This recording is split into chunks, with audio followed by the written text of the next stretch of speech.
c'est un véritable travail collaboratif entre un astrophysicien qui apporte la rigueur scientifique, l'interprétation scientifique, et deux artistes, deux graphistes qui, eux, apportent leur connaissance du monde de l'image. On a voulu retracer toute la dynamique de la naissance des étoiles, de leur formation, sur des échelles de temps compatibles.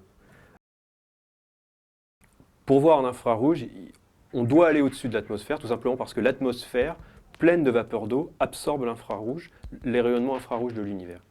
Donc on est obligé de se mettre à bord de satellites, et Herschel va permettre ce type d'observation en se mettant relativement loin de la Terre, à 1,5 million de kilomètres, ce qui permet de minimiser le bruit thermique de la Terre sur Herschel.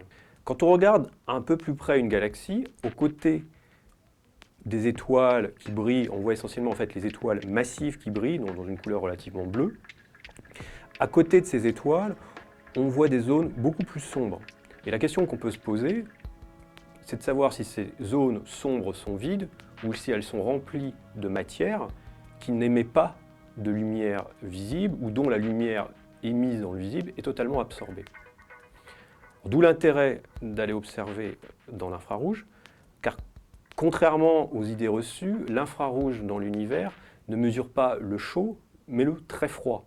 C'est-à-dire qu'avec l'infrarouge lointain, comme le fait Herschel, la mesure de l'infrarouge lointain comme va le faire Herschel, on mesure un univers à des températures de l'ordre de moins 250 degrés Celsius,